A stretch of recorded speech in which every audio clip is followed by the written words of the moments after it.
Yo, what up? It's Deontay Harris with the New Orleans Saints. Y'all Saints Happy Hour podcast? Yeah.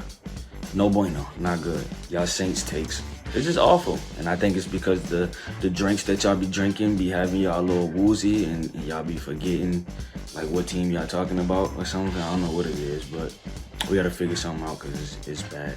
Let's regroup, reassess, and just be better, All love.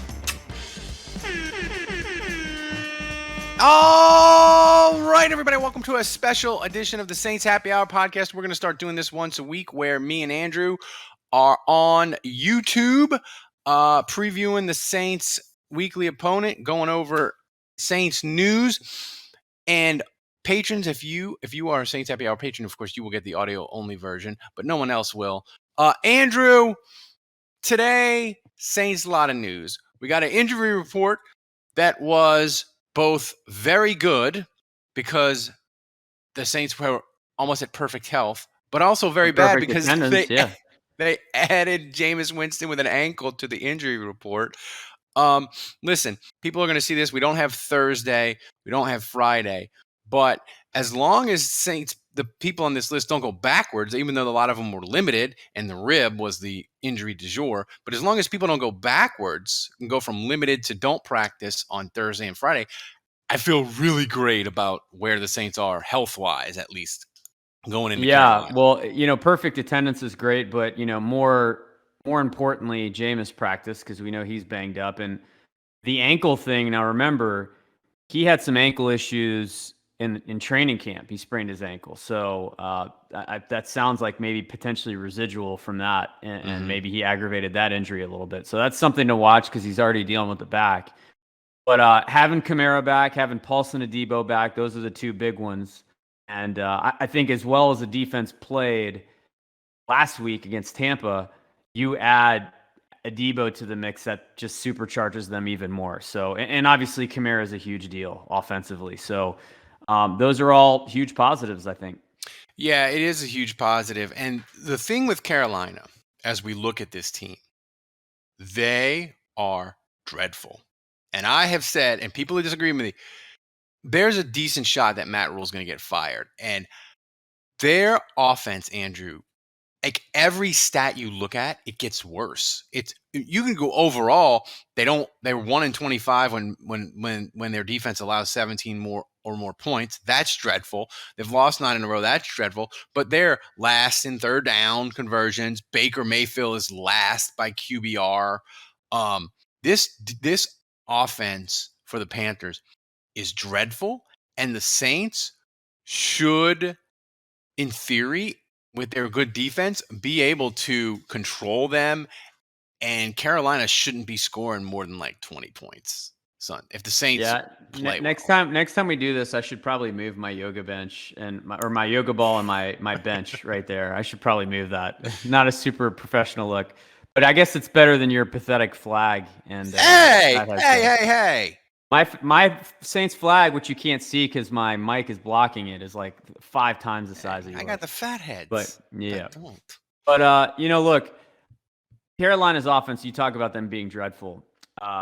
Baker Mayfield's just struggling to complete a pass right now, honestly. And he's at 53% completion through 2 weeks. And really, when you look at who they have to throw to, it's Robbie Anderson's really just a deep threat. I mean, he's a guy that can stretch the field, and then DJ Moore is a pretty good receiver, but that's all they have. They don't really have depth at that position. And so if Adebo's good to go and he's healthy and you have Lattimore and you're locking those two guys down, like they don't really throw the ball to anyone else. It becomes a check down party to Christian McCaffrey because they don't really have depth at receiver. They don't really, at tight end, they don't really have a guy that's productive for them. Ian Thomas has 3 catches in 2 games. He really hasn't done anything. So, Carolina is just not very potent. I mean, obviously, you have to pay attention to Christian McCaffrey. He's the big one. You got to stop him. You got to prevent the long runs. But the Saints, obviously, they're going to have to focus on playing the way they did against Tampa when it comes to stopping the run. As long as they do that, they're in good shape because this offense is in a bad way. You guys think the Saints offense is bad, and they've been pretty terrible through 7 out of 8 quarters, but the Saints have run the ball. Like in the game against Tampa, I was very pleased with how they ran the ball, and obviously their 2-minute offense in the second half against Atlanta was awesome. So there's been times where the Saints have at least done a little bit. Like Carolina, dude, like their whole offense is a 49-yard run by McCaffrey, a 75-yard pass to Robbie Anderson, and then Ian Thomas, they had a 50-yard pass to him. So like they've had 3 chunk plays, and that's it. And besides that, like they're not moving the ball at all. Yeah, and they just they can't sustain. And the thing with Carolina is their offensive line is a little bit better, but it was so dreadful last year. Like being a little bit better ain't it. It's like they don't need like the Saints offensive line. It struggled last year, and it's a little bit better this year because of health and that sort of thing. But like the Saints offensive line didn't have as far as to go as Carolina.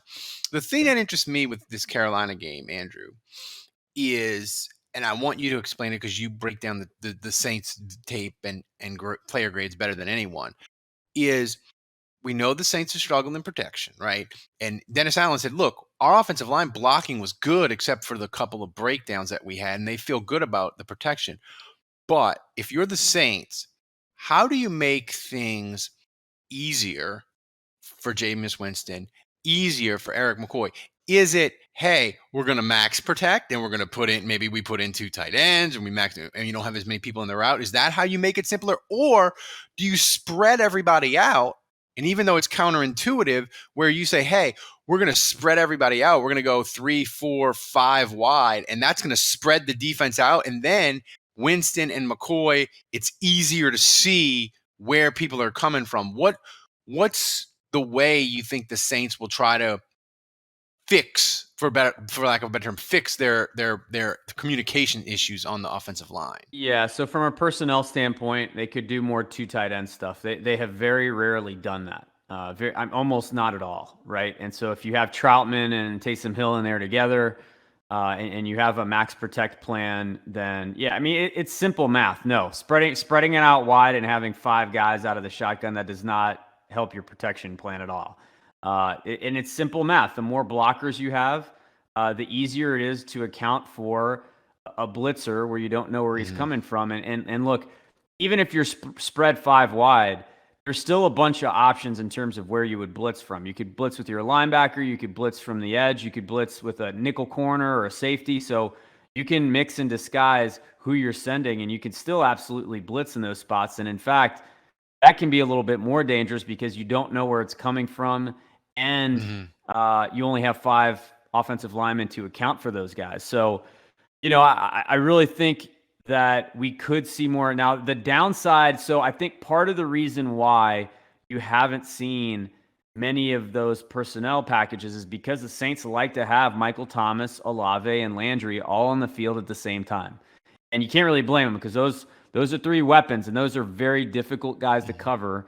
And if they're all on the field together, it's kind of like pick your poison, right? Like if you put all the attention on Michael Thomas, we saw Olave got open deep, and that's the thing that's really too bad that they didn't hit on those plays, because, dude, all they got to do is connect on 1 or 2 against Tampa, and all of a sudden teams are like, oh, well, we got to respect Olave, right? We have to respect his ability to stretch the field. And maybe the fact that he was wide open and Jameis missed is enough, but to where, it just takes a little bit of attention away from Michael Thomas, and he can cook a little bit more, at which point Jarvis Landry is paid less attention to. So, it's a thing that kind of feeds itself, right? As teams kind of adjust. Yeah, I'm trying to think of how Carolina's going to defend the Saints, because it's interesting, Andrew, because if you're Carolina, right, and you look at the Tampa game, maybe you're like, we'll do what Tampa did,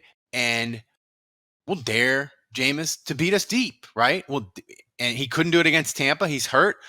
We'll see if he can not do it again this week. But on the flip side, you just talked about how Carolina's offense is dreadful.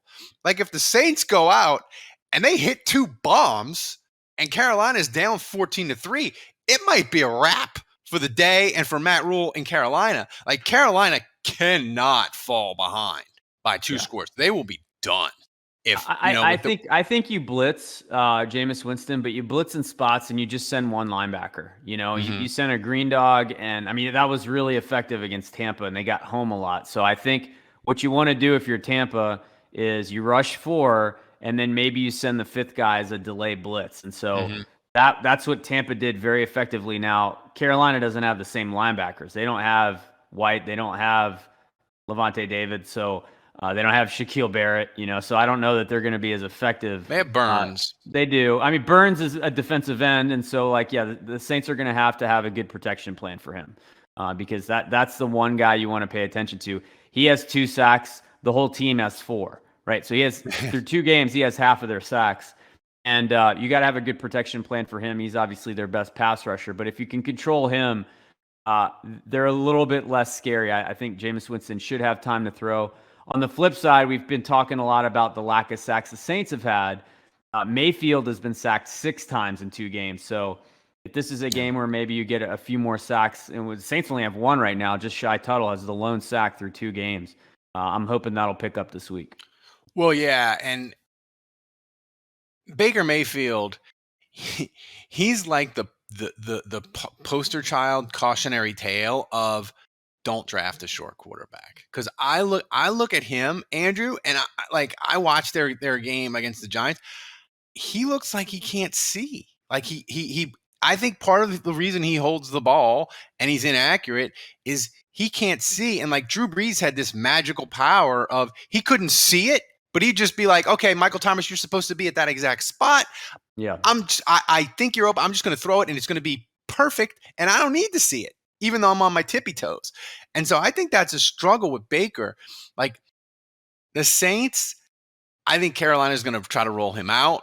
But we talked about it this week. This Carolina crowd, they are pissed off. The Saints, if ever there was a week, Andrew, where you could tell me the Saints could get out to a great first quarter, I think I would pick this week because this Carolina crowd, they will turn on the Panthers at a drop of a hat. Their whole fan base is done with Matt Rule. They want to fire him out of a cannon to Lincoln so he can take the Nebraska job. No, I completely agree. I think, look, you get up 2 scores early, the crowd either leaves or they're turning on Carolina immediately. And at that point, I think it could be smooth sailing. I always appreciate those Sundays. I mean, there's so many games that come down to the last second, or the final 2 minutes. And, Tampa was 3-3 with 7 minutes left in the fourth quarter. Kind of got away from the Saints there, but certainly Atlanta was that way. It came down to the last play of the game. So it would be nice to kind of have cruising altitude, kind of get up early in the first half and just kind of have a nice, relaxing 34-7 kind of win. That would be great. I really do think Carolina is teetering. And first of all, look, Teddy was the worst version of himself, I thought, in Carolina. I thought, and maybe part of that was Joe Brady. But, Sam Darnold was a abject disaster last year. And Baker Mayfield out of the gate looks really bad too. And not a good version of himself.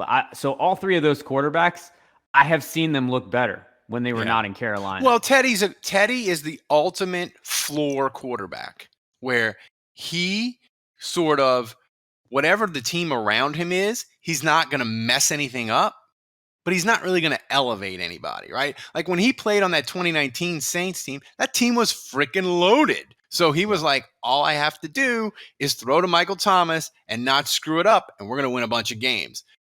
So, I mean, I just think Teddy Bridgewater, for all of his lack of ability or flaws or whatever you want to call it, it was still the best quarterback plan for them all along these past 3 years. Yeah. And at no point have they put anything out there that is on his level.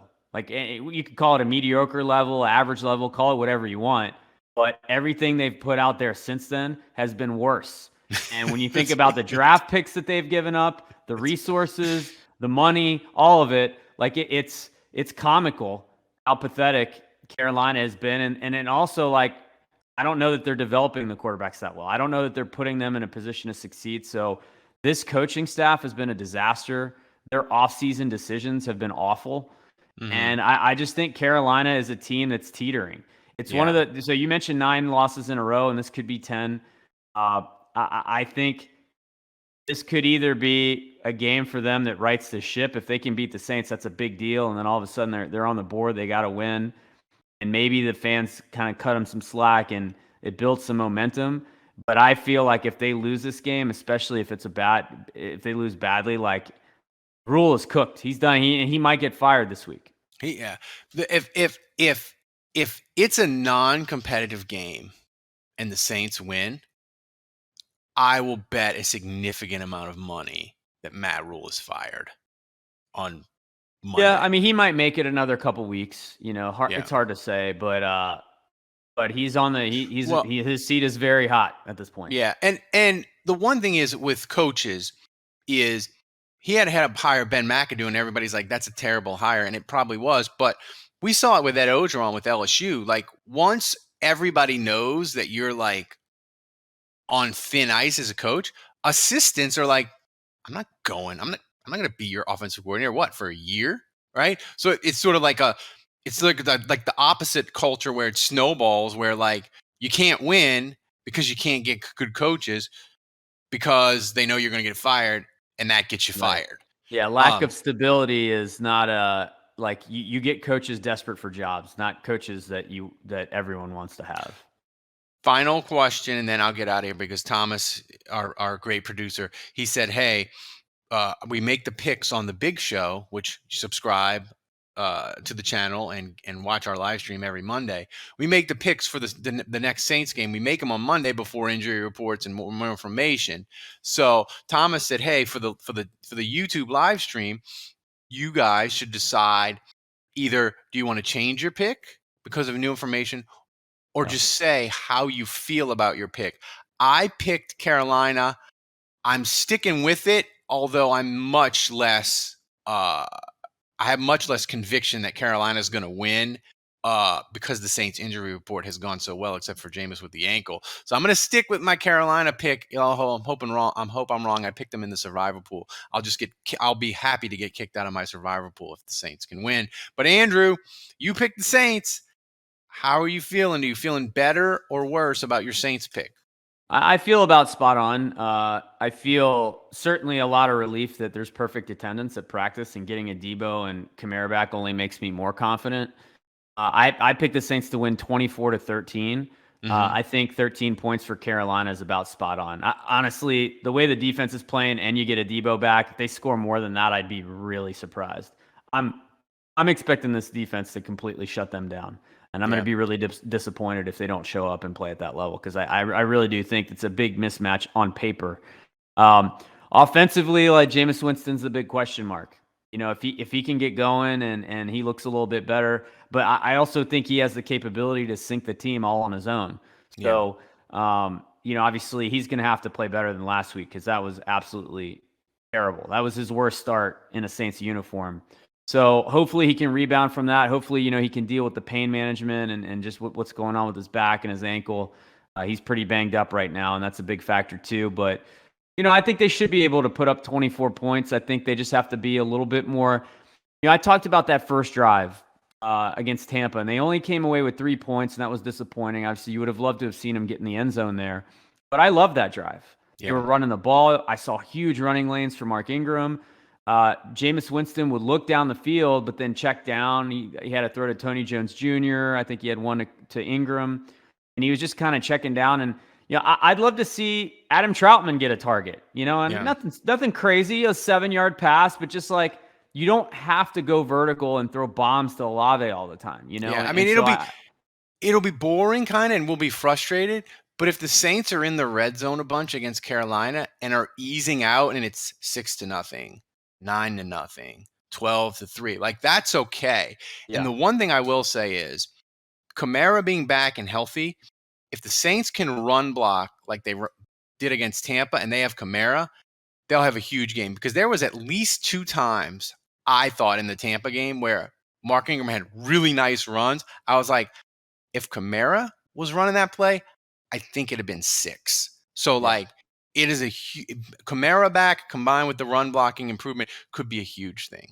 I'm with you. Yeah. No, it's going to be good to have him back. So hopefully he's not on too much of a pitch count, when he's dealing with the sore ribs. So hopefully he can take those hits and feel okay. But yeah, we'll see. I feel pretty good about the Saints winning this one, but anytime you play a divisional opponent on the road, I mean, it's never a gimme. So I know Carolina is going to be playing desperate. They're 0-2, and if they lose this one, they're 0-3, and the season's really getting away from them. So, you see teams at this stage of the season play pretty desperate. I mean, once you get to the middle of the season where teams are like 4-8, 4-7, that's where the good teams and the mediocre teams start to separate, because you start to see teams that maybe their players feel like their writing's on the wall and they're not really playing for much. And it's not that they don't try, they're professionals, but like the level of intensity and purpose is just very different for teams that are 8-2. They're playing for seeding, and they're playing for hope of getting far in the postseason. So I think we're in that early stage of the season where Carolina can be a little dangerous in the sense that they're very desperate. Yeah. So guys, thanks for joining us. If you're watching on YouTube, subscribe to our YouTube channel. We have the best Saints highlights. Our incredible producer, Thomas, he gets all the cool Saints highlights from the previous game. He gets them up faster and better than everybody else. You want to be subscribed to our YouTube channel, and go to saintshappyhour.com, become a patron so you can get in our Discord and get our daily podcast. We're the best Saints podcast anywhere, and we're the award-winning podcast. We're the best podcast in Louisiana. So try us out, and if you don't like us, we'll give you a full refund. All right, for Andrew, I'm Ralph. We will see you after the game Sunday about 3:30.